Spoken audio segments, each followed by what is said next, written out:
Olha, estamos vivendo dias em que muitos frequentam o templo, né? Mas poucos conhecem o Deus do templo. A religião ela acabou virando um espetáculo, uma performance de fé sem o coração.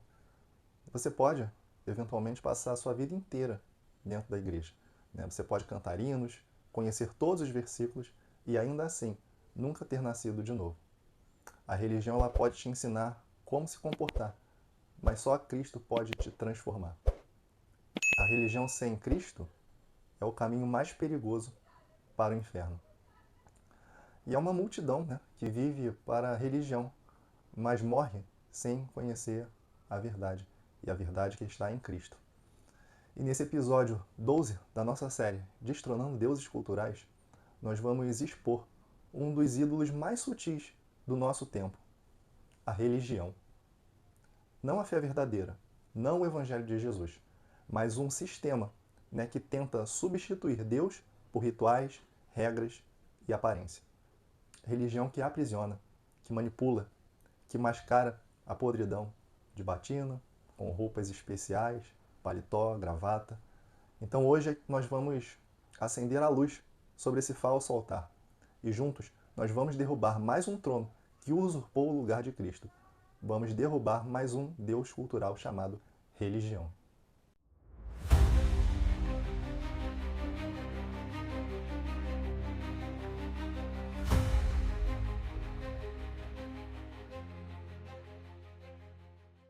Mas o que é a religião, né? E como ela pode se tornar um Deus?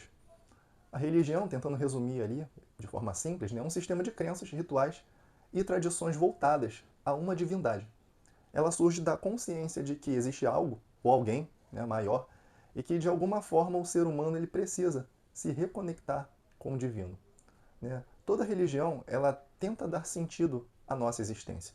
Né? Ela fornece respostas sobre moral, propósito, eternidade.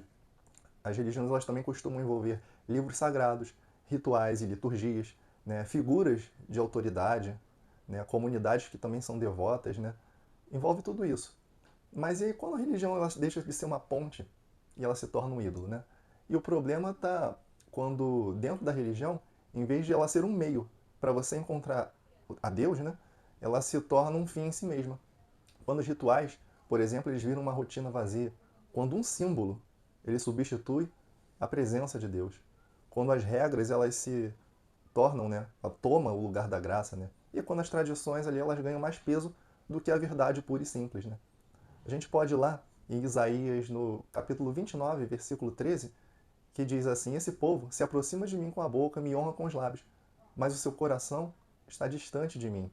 Então, a religião sem Cristo é como um corpo sem alma. Né? Parece que está vivo, mas está morto. Se aproxima muito mais a um zumbi do que uma forma de vida real e legítima. Né? Muitos vivem assim, presos, né? Presos a um sistema, pensando que dessa forma, com aqueles dogmas, com aquelas crendices, estão se achegando a Deus. Mas jamais jamais eles se lembram, né, de terem um encontro real com Jesus, né? E a religião sozinha ela pode te ensinar a falar bonito, melhorar a sua oratória, sua percepção de algumas coisas e até parecer alguém transformado, mas só Cristo. Ele pode fazer nova todas as coisas. E é justamente essa distorção, né? Essa substituição de Cristo por estruturas humanas, que leva ao próximo ponto, né? Que é aqui uma espiritualidade emocional que tem tomado conta de muitas igrejas e de muitos corações. Vamos traçar um parâmetro aqui sobre Jesus versus os religiosos daquela época. Né? Nos tempos de Jesus, os maiores opositores dele, na verdade, não foram os romanos, né? Não foram aqueles que o crucificaram, mas foram os religiosos. Não foram os ladrões, os adúlteros, os cobradores de impostos. Né? Acabaram sendo ali os fariseus, os saduceus, os escribas, mestres da lei. Né? Homens que sabiam, em tese, sabiam tudo sobre Deus, mas de fato eles não conheciam verdadeiramente a Deus. E quem era esse grupo? Né? Quem era esse grupo que era o grande opositor de Jesus? Né? Quem eram os fariseus? Quem eram os saduceus? A gente pode pesquisar mais profundamente e ver que eles pertenciam a grupos religiosos. Né? Por exemplo, os fariseus eles eram zelosos pela lei. Né? Eles valorizavam tradições orais, eram legalistas, orgulhosos e hipócritas. Os saduceus já eram outro grupo, um grupo aristocrático, né? Ligado ao templo. Eles negavam a ressurreição e o mundo espiritual. E eles buscavam muito mais ali um poder político religioso.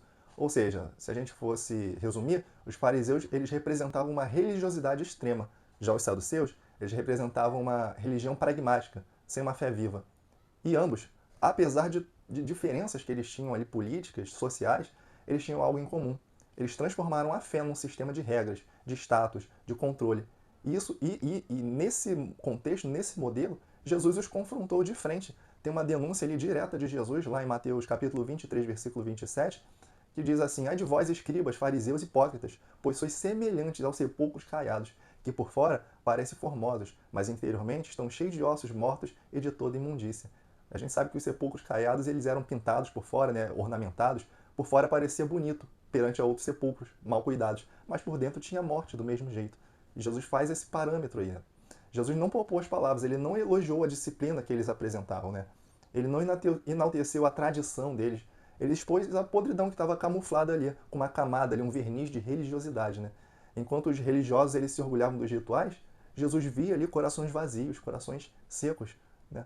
E existe esse confronto entre uma religião morta, de fato, e um evangelho vivo, porque Jesus trouxe vida, mas a religião prefere manter tudo sob seu controle. E você sabe que tem várias religiões que fazem isso, né? Jesus curava no sábado, a religião dizia, olha, isso é contra a lei, isso é contra a regra, né? Jesus tocava o leproso, e a religião dizia, olha, tocar no leproso é impuro, né? Jesus comia com os pecadores, e a religião dizia que aquilo, comer com pecadores, era um escândalo. Jesus, então, veio para libertar. E eu estou te mostrando aqui que a religião ela quer nos aprisionar. Jesus veio perdoar, e a religião quer punir. Jesus veio, por um lado, para transformar, e a religião quer maquiar essa transformação, né? E se a gente fosse comparar isso com os dias de hoje, vou te fazer uma pergunta. Será que mudou muita coisa? Ou será que está igual? Porque a gente percebe, né? Tem aí templos lotados, mas corações vazios. Tem uma galera que se empenha, está bem vestida, bem posicionada, com a Bíblia na mão, mas muitas vezes é só o exterior, né? Interiormente elas estão sem fome de Deus. Nós estamos correndo o risco de repetir nesses moldes o mesmo erro que os fariseus e que os saduceus, substituir a intimidade por uma aparência, substituir Cristo por uma cerimônia, substituir o arrependimento por uma performance. Você quer conhecer toda a doutrina e ainda assim não quer conhecer a Cristo. Não dá para caminhar dessa forma, né? Você pode frequentar uma igreja e ainda assim estar longe do reino de Deus. E a pergunta é, a sua fé é viva? A nossa fé é viva? Ou ela é só uma fachada para a gente vivenciar as mesmas coisas que vínhamos vivendo, né? Vou falar agora de uma forma mais sutil, de idolatria, que tem nos dias de hoje, que é o evangelho emocional, que é essa religião como um mecanismo de controle e aparência, né? Ela existe, sim, de uma forma sutil e sedutora de transformar a religião num Deus. E é quando ela deixa de ser um caminho para Deus e passa a ser um sistema para controlar as pessoas e manter as aparências. O perigo disso não está só fora da igreja, por incrível que pareça, também está dentro, está instaurado dentro, né? Está em nós, quando nos preocupamos mais em parecer crentes do que sermos de fato discípulos, né? E aí quando existe essa substituição do relacionamento pela performance, a gente entra num ciclo muito perigoso, né? Porque você conhece que aquele cristão que está lá na igreja todo domingo, canta no domingo, mas nunca ora de segunda a sexta, né? Aquele que serve no ministério, é escalado, está servindo no ministério, mas em casa, no seu quarto, ele não busca o Senhor no secreto. Isso é um sinal de uma fé baseada em performance e não em relacionamento. A religião fala assim, ó, faça para você ser aceito naquele meio. O evangelho diz o contrário, você é aceito. Agora que você foi aceito, viva como um filho de Deus. E a gente pode trazer como referência aqui Isaías 29:13, né? De novo, esse povo que se aproxima de mim com sua boca, com seus lábios me honra, mas seu coração está distante, né? Quantos vivem cansados espiritualmente? Porque estão atuando, parece um papel, um artista, e não está vivendo de fato, né? Está fingindo uma intimidade, decorando frases, tentando manter a pose, enquanto o coração está vazio. Não existe um propósito nisso tudo, o coração está seco, né?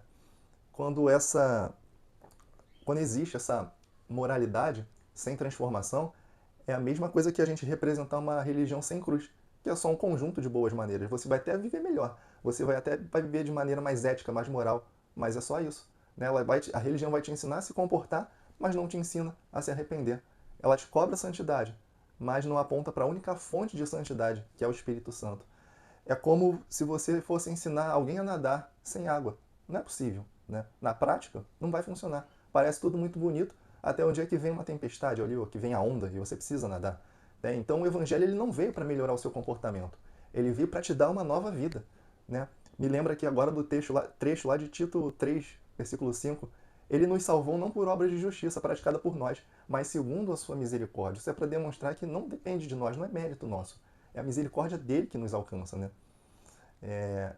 Quando as pessoas estão mais preocupadas com o que os irmãos na igreja pensam do que ela pensa, isso é um comportamento bem perigoso também, porque muitos acabam vivendo uma santidade de Instagram, de rede social, cheia de filtros, frases bonitas, versículos decorados, mas não suportam um confronto, não praticam perdão, por exemplo, não vivem aquela cruz que Jesus falou para tomar e seguir. Né? Isso não é fé, isso é uma vaidade espiritual.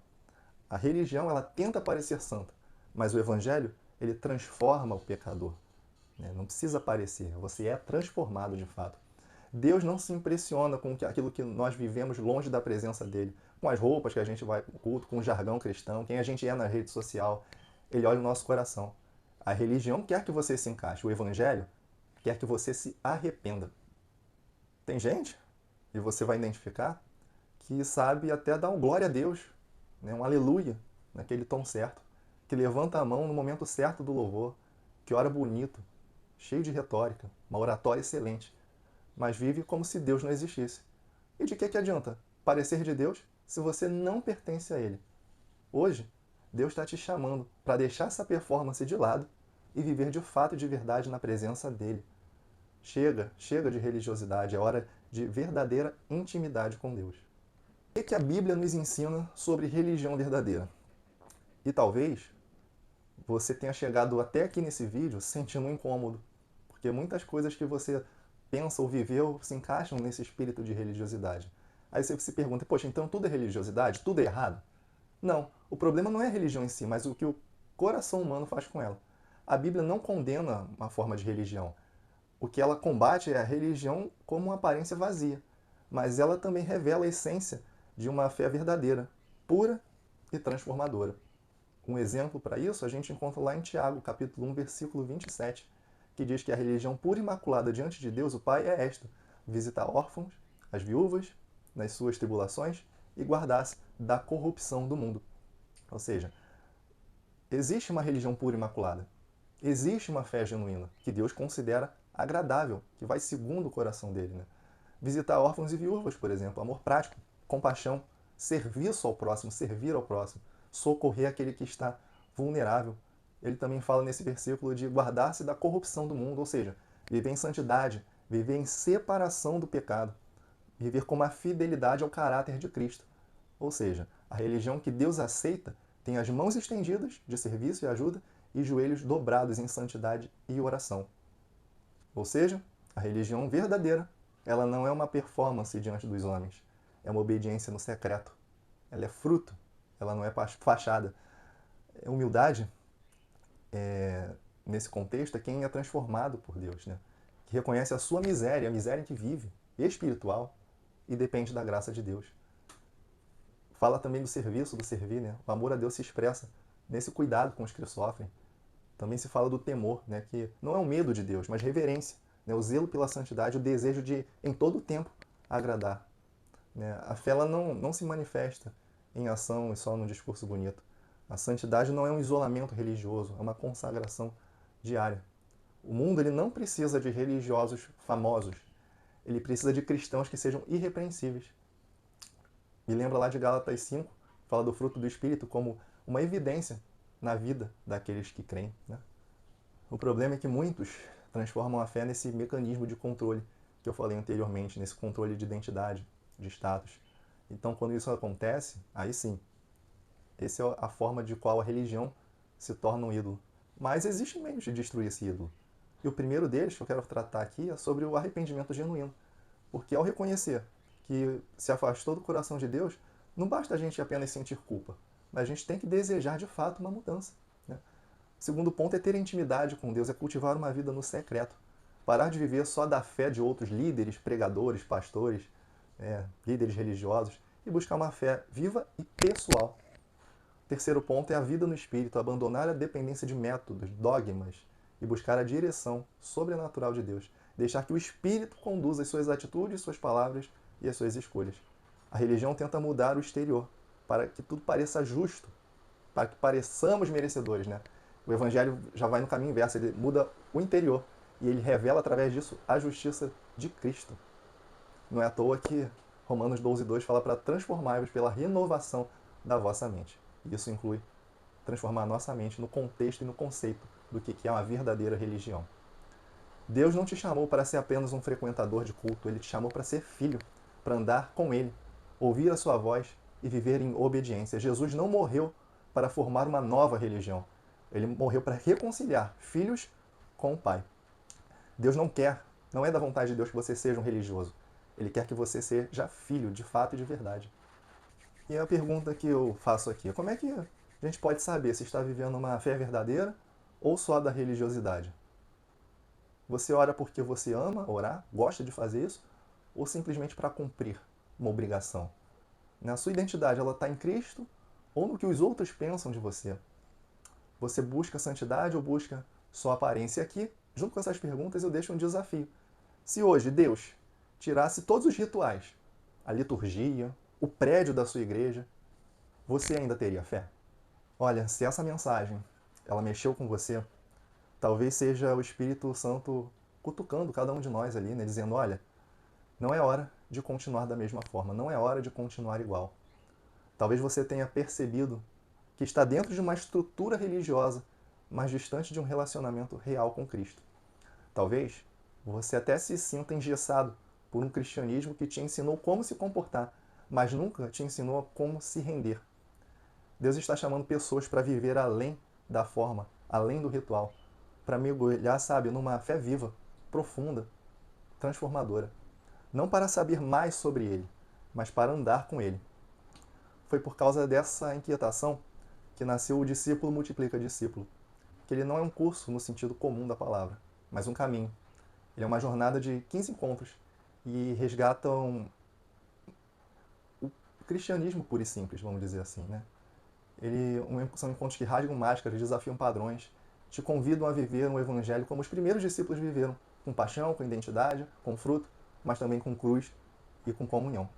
É uma ferramenta para quem cansou ali da superficialidade e quer formar raízes, para quem deseja ser forjado na palavra, guiado pelo Espírito e não moldado por tradições vazias. Se essa mensagem ardeu aí dentro, me chama. Não precisa se justificar, só diga: eu quero viver o evangelho de verdade. A gente caminha junto. Dá para viver isso na sua casa, no seu grupo ou até na sua igreja, mas entenda, isso não é sobre um curso, é sobre uma resposta ao chamado de Deus. Aqui embaixo tem um link com a descrição. Começa hoje, fala comigo, deixa o seu contato aí para levar esse projeto para você, para o seu grupo, para a sua igreja. Cristo, ele não veio fundar uma religião, ele veio abrir esse caminho de volta para o Pai, essa reconciliação. Religiosos, eles mataram Jesus. Discípulos deram a vida por ele. Destrone hoje o ídolo da aparência. Viva o evangelho que transforma. Nos vemos no próximo vídeo do episódio Destronando Deuses Culturais. Se inscreva no canal, compartilhe esse vídeo com alguém que precisa romper com a religiosidade e viver uma fé viva.